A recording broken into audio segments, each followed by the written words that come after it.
वाली है। और दोस्तों सब बढ़िया, आई होप सब बढ़िया होंगे, पढ़ाई वगैरह काफी अच्छी चल रही होगी। तो दोस्तों हमने पर्दलिंग के 3 चैप्टर कंप्लीट कर लिए हैं, चौथा चैप्टर पढ़ रहे हैं सीटिंग अरेंजमेंट यानी बैठक व्यवस्था क्रम। अगर आप चाहते हो मुझसे ऐसे ही कंप्लीट रीजनिंग सब्जेक्ट पढ़ना तो आप मेरे चैनल को सब्सक्राइब कर ले। नीचे रेड कलर का सब्सक्राइब बटन है, उस पर क्लिक करें और बेल आइकन को दबा दें, जिससे क्या होगा जो मेरे आने वाले वीडियोस है उनकी नोटिफिकेशन आप तक आ जाएगी। और दोस्तों अगर आपके कोई फ्रेंड सर्किल में, नेबर सर्किल में, ब्लड सर्किल में या आपके सोशल मीडिया पर कोई भी कंपटीशन एग्जाम, रिप्लेसमेंट एग्जाम की तैयारी कर रहा है तो आप मेरे वीडियो को जरूर शेयर करें। तो दोस्तों शुरू करते हैं आज की क्लास को। दोस्तों मोबाइल को हॉरिजॉन्टल मोड पे लेके देखें ताकि चीजें आपको अच्छे से दिखाई दे। तो दोस्तों हमने पर्दलिंग के 3 चैप्टर कंप्लीट कर लिए हैं, चौथा चैप्टर पढ़ रहे हैं सीटिंग अरेंजमेंट। और इस चैप्टर की काफी क्लासेस पीछे हो चुकी है और आज की क्लास में हम क्वेश्चन को डिस्कस करेंगे 69वां। जो विद्यार्थी आज की क्लास को देख रहा है मेरा उससे विशेष अनुरोध है कि जाके वो पहले पीछे की क्लासेस को देखे। क्यों देखे? क्योंकि एक सीटिंग अरेंजमेंट को सोल्व करने के लिए हमें जिन बेसिक चीजों की आवश्यकता होती है वो मैंने पीछे की क्लासेस में काफी अच्छे से कराया है। तो पहले आप पीछे की चीजों को देखें, बेसिक चीजें सीखे, फिर धीरे धीरे आगे बढ़े। तो दोस्तों शुरू करते हैं आज की क्लास को। दोस्तों हमने पिछली क्लासेस में 67 क्वेश्चन डिस्कस कर लिए हैं, आज की क्लास में हम 69वां क्वेश्चन डिस्कस करेंगे। तो दोस्तों ये एक बैंक लेकर हमने पूछी हुई एग्जाम में, बैंक पीओ में पूछी सीटिंग अरेंजमेंट है, तो आज हम इसको सोल्व करेंगे और इसके बारे में जो क्वेश्चन है उनको हल करेंगे। ठीक है दोस्तों। तो दोस्तों आप सभी का ध्यान बोर्ड की तरफ होना चाहिए, अर्थात मेरी तरफ होना चाहिए, या बोर्ड की तरफ होना चाहिए ताकि मैं आपको अच्छे से समझा सकूं। आप सभी का ध्यान बोर्ड की तरफ होना चाहिए। दोस्तों सीटिंग अरेंजमेंट को सोल्व करने के लिए हमें सबसे पहले क्या करना है, उसे रीड आउट करना होता है। रीड आउट करने से क्या होता है कि हमें पता लग जाता है भाई सीटिंग अरेंजमेंट किस आधार पर है, उसमें जो सेंटेंस एक दूसरे से किससे रिलेटेड है ना, तो ये चीज हमें पता लग जाती है। तो सबसे पहले हम इसे पढ़ेंगे, फिर इसको सोल्व करने की कोशिश करेंगे। देखो दोस्तों 69वां क्वेश्चन है A B C D E F G और एच एक वर्गाकार टेबल के गिर्द इस प्रकार बैठे हैं कि इनमें से 4 वर्ग के मेज के कोनों पर और प्रत्येक 4 भुजा के मध्य बैठे हैं। 4 कोनों पर बैठे लोग केंद्र मुख होकर बैठे, जबकि भुजाओं के बीच बैठने वालों का मुख बाहर की ओर है। देखो दोस्तों क्या कहना चाह रहा है, ये एक वर्गाकार टेबल है। ठीक है, ये एक वर्गाकार टेबल है। ठीक है, ये वर्ग है। ठीक है, ये एक वर्ग है। ठीक है, जिसकी 4 भुजाएं समान होती है। अब बोल रहा है कि 4 जो है इनमें से 4 वर्ग के कोने ये होते हैं, 4 कोनों पर बैठे हैं। ठीक है, और 4 मध्य में बैठे हैं, ये बात बोली। अब उसने क्या बोला है कि जो कोनों पर बैठे हैं वो केंद्र मुख होकर बैठे हैं, जबकि भुजाओं के बीच बैठने वालों का मुख बाहर है। देखो जो मध्य भुजाओं में है उनका मुख बाहर है। ठीक है, और जो कोनों पर बैठे हैं उनका मुख अंदर की तरफ है। यहां तक की बात आपको समझ में आ गई होगी। दोस्तों ये बात बोली गई है। अब ये बोल रहा है कि 2 महिला भुजा के बीच और दो कोनों पर बैठी है। ठीक है, मतलब इसका मतलब ये है कि भाई दो तो भुजाओं पर बैठी है मध्य में और 2 कोनों पर बैठी है। मतलब चार लोग बैठे हुए हैं, उनमें से कोई भी है ना, जैसे पुरुष चारों कोनों मध्य नहीं आ सकते, चारों पुरुष कोनों पर नहीं आ सकते। मतलब दो पुरुष आएंगे कोनों पर और 2 क्या नाम है महिलाएं आएंगी, ये खेल है। ठीक है, अब याद रखना। अब क्या बोल रहा है, ए जी के बाएं दूसरे स्थान पर बैठा है, जी एक भुजा के बीच में बैठा है। ठीक है, अब इसको पढ़ लेते हैं एक बार, जिससे पता लग जाएगा कि सेंटेंस कौन से एक दूसरे से कनेक्टेड है। ठीक है, सी अपनी पत्नी के दाएं चौथा बैठा है और वह और उसकी पत्नी ए या जी की निकटतम पड़ोसी नहीं है। बी अपने पति के दाएं तीसरी बैठी है, बी किसी कोने पर नहीं बैठी है, बी और एच के बीच में केवल डी बैठा है। एच डी का पति है और ई एक पुरुष है। ठीक है दोस्तों, इसको हमने पढ़ा।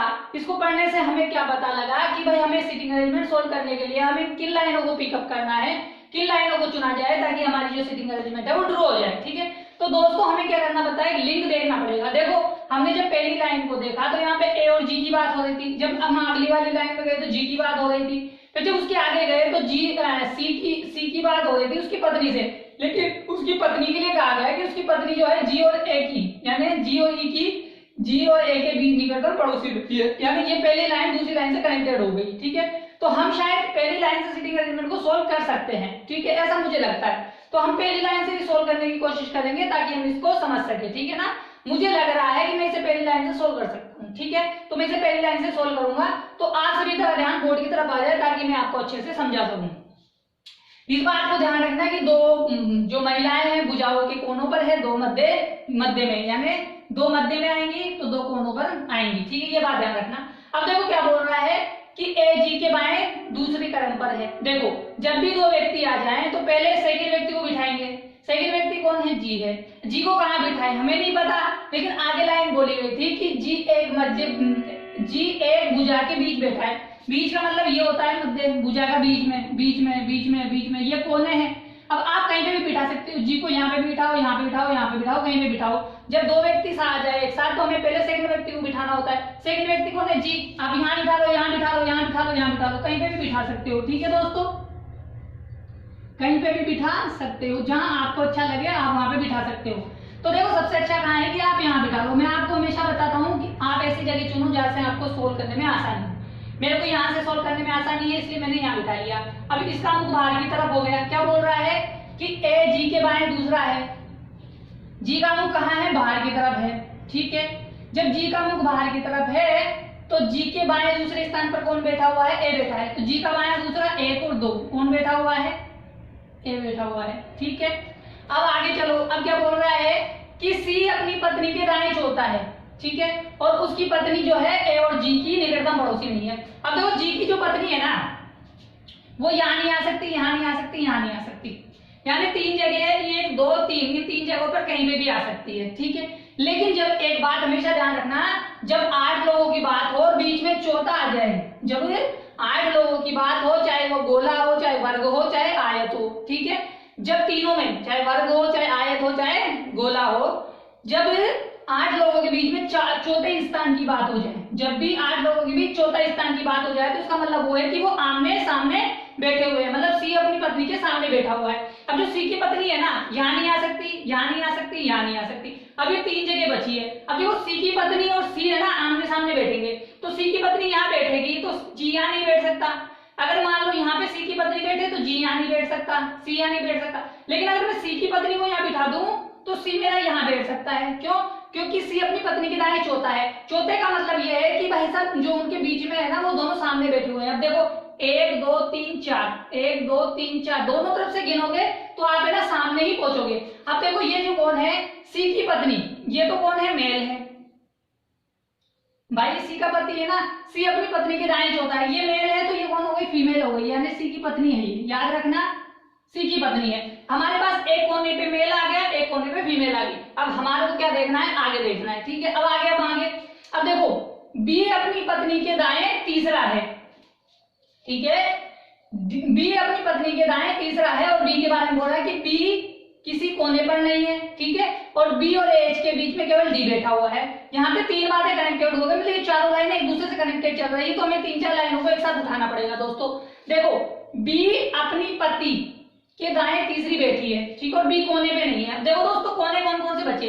कोने पे नहीं बैठी वो, तो यहाँ कोना है, यहाँ कोना है, यहाँ नहीं बैठेगी, यानी वो मध्य में बैठेगी, यहाँ बैठेगी या यहाँ बैठेगी, ठीक है, बी यहाँ बैठेगी या यहाँ बैठेगी। सबसे पहले देखो बी को मैं यहाँ बिठा के देख लेता हूँ, ठीक है, बी को मैंने यहाँ बिठाया। अब देखो क्या बोला गया है कि बी अपने पति के दाएं तीसरे स्थान पर बैठी है, ठीक है। अब देखो इसका दायां तीसरा, देखो तीसरा 3 स्थान छोड़ दो, 1 2 3, क्या सी बी का पति हो सकता है क्या? बताओ, बी अपने पति की दाएं बैठी है, जबकि सी तो जो है कि इसका पति है जो यहाँ पे बैठा है, तो सी तो उसका पति हो नहीं सकता। क्यों?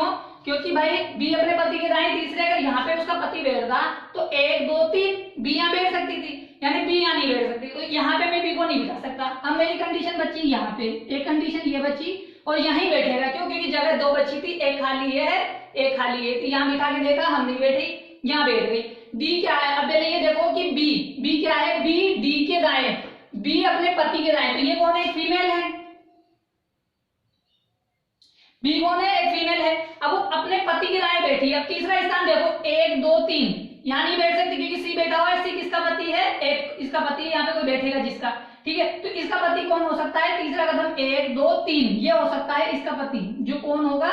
कोई मेल होगा, ठीक है। अब देखो दोस्तों बी अपने पति के दाएं तीसरे पे बैठी है, ठीक है, बात समझ में आ गई। अब देखो हमारे पास 2 लोग कोनों पर आ गए आदमी। यहाँ पे एक बात बोली गई थी कि दो तो कोनों पे बैठे हैं, देखो दो महिलाएं भुजाओं के बीच और दो कोनों पर, तो इसका मतलब क्या हो गया, चार हो गई ना, दो महिलाएं बीच में बैठी है मध्य भुजाओं के, दो कोनों पे बैठी है, यानी जो चार महिलाएं हैं दो मध्य में बैठी है और दो कोनों पर बैठी। तो उसी प्रकार चार पुरुष होंगे, वो भी जब ऑटोमेटिक दो कोनों पर दो बीच में बैठेंगे। अब देखो दो पुरुष कहां पर गए हमारे पास, कोनों पर आ गए। अब जो कोनों पे आ चुके हैं तो अब ये जो कोने बचे वहां पे कौन बैठेगी, फीमेल बैठेगी। तो भाई हमारे पास यहाँ पे जो बचा हुआ स्थान है उस पे किसको बिठा सकते हैं, फीमेल को बिठा सकते हैं। यह बात आपको समझ में आनी चाहिए इस लाइन से कि यहाँ से जो महिला की बात हो रही है इससे फीमेल भी तो कनेक्ट, मेल भी तो कनेक्टेड हो गया।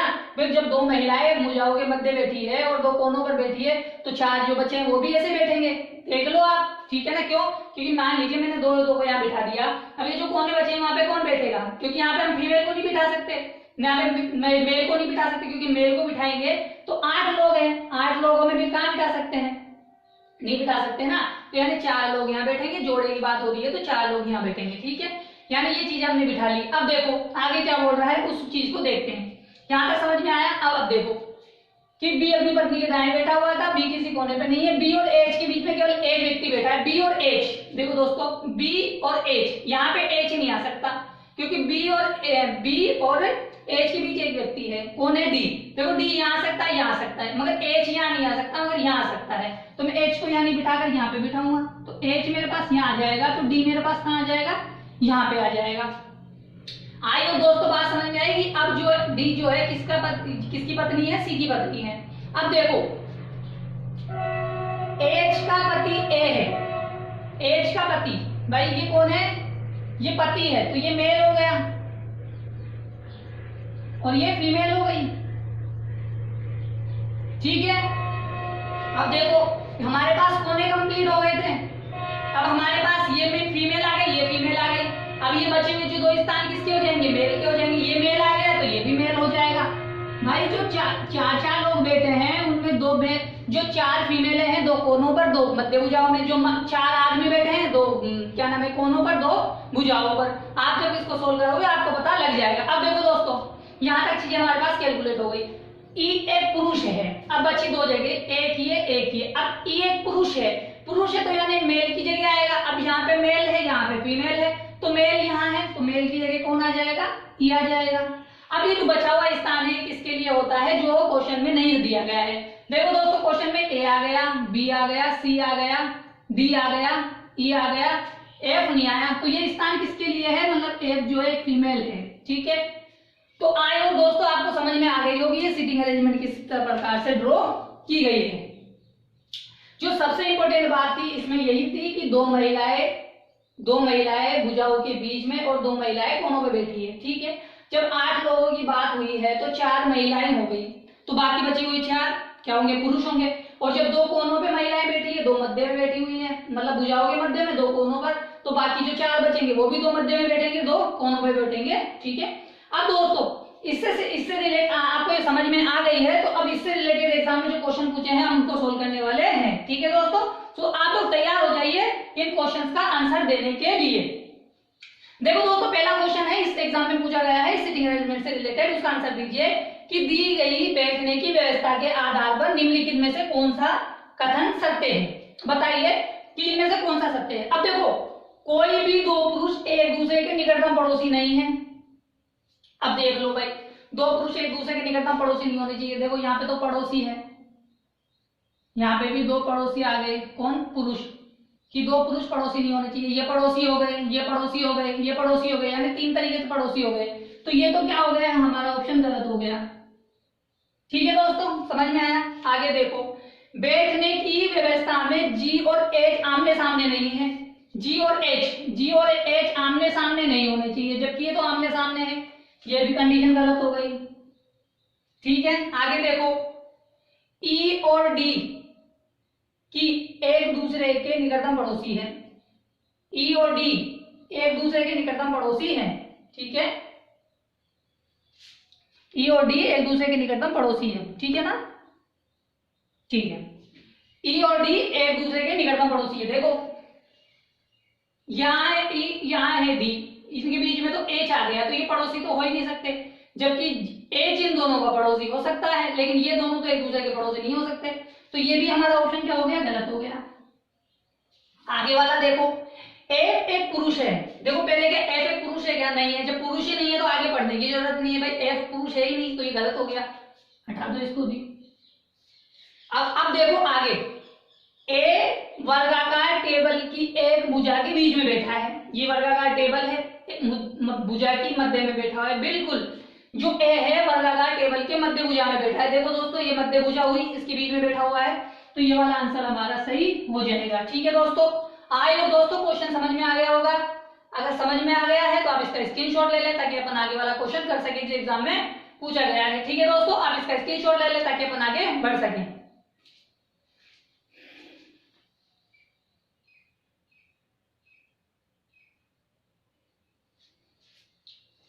तो दोस्तों दूसरा क्वेश्चन स्क्रीन पे आपके सामने है जो एग्जाम में पूछा गया है इस सीटिंग अरेंजमेंट से रिलेटेड। बताइए कि निम्न में से बी का पति कौन है? बताइए दोस्तों बी का पति कौन है?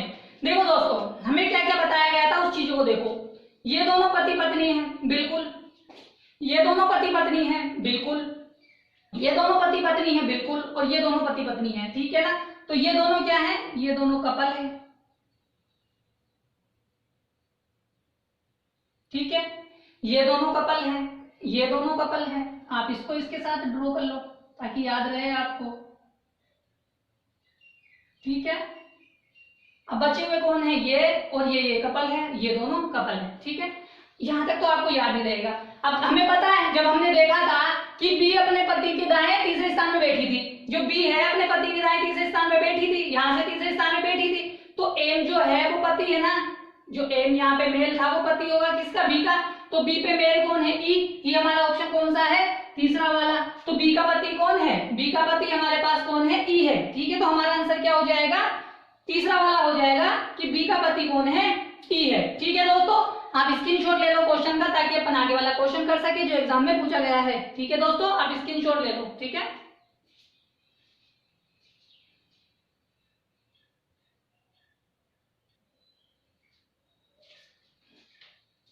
तो दोस्तों तीसरा क्वेश्चन आपके सामने है। बताइए इसका आंसर क्या होगा? कि बी के वामावर्त गिनती करते हुए बी और सी के बीच में कितने लोग बैठे हैं? देखो दोस्तों वामावर्त का मतलब होता है घड़ी की उल्टी दिशा, ठीक है। कहां से चलना है? बी से।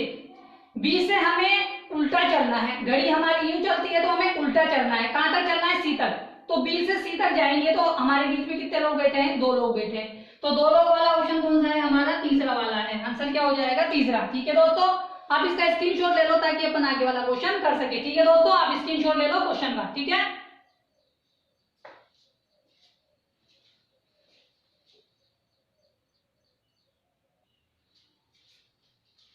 तो दोस्तों चौथा क्वेश्चन आपके सामने है इस सीटिंग अरेंजमेंट से रिलेटेड। बताइए इसका आंसर क्या होगा कि निम्नलिखित में से सी की पत्नी कौन है?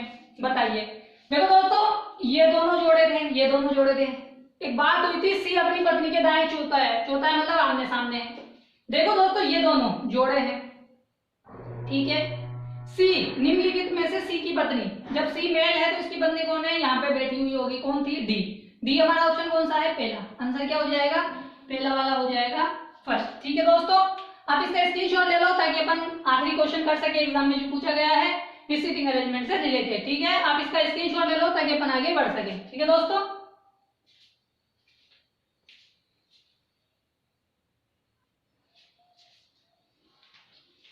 तो दोस्तों आखिरी क्वेश्चन आपके सामने है इस सीटिंग अरेंजमेंट से रिलेटेड जो एग्जाम में पूछा गया है। इसका आंसर दीजिए कि सी के संदर्भ में ई का क्या स्थान है? देखो दोस्तों सी यहाँ है, ई यहाँ है। सी का मुख अंदर है तो सी के हम किधर चले? दाएं चले या बाएं चले ताकि ई पे पहुंच जाए? देखो दोस्तों जब इधर चलते हैं तो 1 और 2 चलते हैं। जब सी के इधर चलते हैं 1 2 3 4 5 6 चलते हैं, ठीक है। तो देखो 2 और 6 कहाँ है? देखो तुरंत बाएं है दूसरा, तीसरा तुरंत दाएं और दूसरा, यानी दूसरा तीसरा दूसरा, छठा कहीं नहीं है। हमारे पास 2 ऑप्शन है, एक तो ये ऑप्शन है, ठीक है, एक तो ये वाला ऑप्शन है और एक ये वाला ऑप्शन है, ठीक है। दूसरा, अब देखो जब दूसरा है तो कहां से चले? अब सी का मुख अंदर की तरफ है तो सी के जब दाएं जाएंगे दूसरे स्थान पर तो कौन बैठा हुआ है? ई बैठा हुआ है। तो दाएं से दूसरा वाला हमारा ऑप्शन कौन सा हो जाएगा? ये वाला हो जाएगा, पांचवा वाला। इसलिए हमारा आंसर क्या होगा? पांचवा हो जाएगी। दाएं से दूसरा कौन बैठा हुआ है? सी के ई बैठा हुआ है, ठीक है। तो आई होप दोस्तों आज की सीटिंग अरेंजमेंट उससे रिलेटेड क्वेश्चन आपको काफी अच्छे से समझ में आ गए होंगे। अगर आप चाहते हो मुझसे सही कंप्लीट सब्जेक्ट पढ़ना तो आप मेरे चैनल को सब्सक्राइब कर ले। नीचे रेड कलर का सब्सक्राइब बटन है, उस पर क्लिक करें और बेल आइकन को दबा दें, जिससे क्या होगा जो मेरे आने वाले वीडियोस हैं उनकी नोटिफिकेशन आप तक आ जाएगी। और दोस्तों अगर आपके कोई फ्रेंड सर्किल में, नेबर सर्किल में, ब्लड सर्किल में या आपके सोशल मीडिया पर कोई भी कंपटीशन एग्जाम, रिप्लेसमेंट एग्जाम या सीटी एग्जाम की तैयारी कर रहा है तो आप मेरे वीडियोस को जरूर शेयर करें। तो दोस्तों आज की क्लास में हमने 69वां क्वेश्चन डिस्कस किया है। कल की क्लास में हम आगे वाला क्वेश्चन डिस्कस करेंगे। ठीक है दोस्तों, तो कल मिलते हैं इसी टाइम पर। ठीक है दोस्तों, ठीक है।